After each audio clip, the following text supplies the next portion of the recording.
प्रतिनिधी ज्ञानेश्वर चौतमल पुण्यामधून आपल्याशी जोडले गेलेले आहेत, त्यांच्याशी सुद्धा आपण याबाबत बोलूयात। ज्ञानेश्वर, चैत्यभूमीवरची दृश्य आपण नुकताच प्रेक्षकांना दाखवली, सध्या पुण्यामध्ये नेमकं काय वातावरण आहे?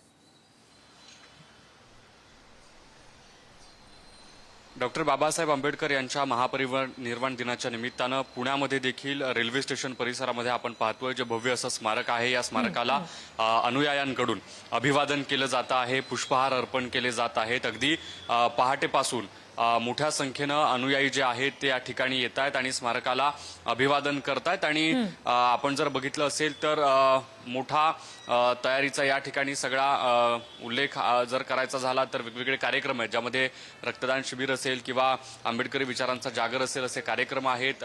काही अनुयायी देखील आपल्या सोबत आहेत। काय सांगाल आजच्या दिवसाच्या निमित्तानं काय भावना आहेत? सम्राट अशोक संघ आम्ही आमचे जेठार सर आणि आमचे सर सगळे आम्ही सभासद आलेले आहोत। आम्ही बाबासाहेबांना अभिवादन करण्यासाठी इथे आलेले आहोत। कुठून आलेला? विश्रांतवाडी, भैरवनगर। आपण बघतोय पुण्यातल्या विश्रांतवाडी परिसरातून आलेले हे अनुयायी आहेत। आज महापरिनिर्वाण दिनाच्या निमित्तानं त्यांनी अभिवादन केलं। दिवसभर वेगवेगळे कार्यक्रम या ठिकाणी सुरू असणार आहेत। फक्त इथेच नाही तर शहरातल्या वेगवेगळ्या भागांमध्ये अनुयायांकडून अभिवादन करण्यासाठी वेगवेगळ्या कार्यक्रमांचं आयोजन देखील करण्यात आलेलं आहे। जी, ज्ञानेश्वर आणि धनंजय, तुम्हाला दोघांनाही धन्यवाद या सगळ्या सविस्तर तपशिलांसाठी। तर संपूर्ण राज्यभरात खरं तर आंबेडकरी अनुयायी हे महामानवाला अभिवादन करण्यासाठी एकत्र निश्चित जमतील।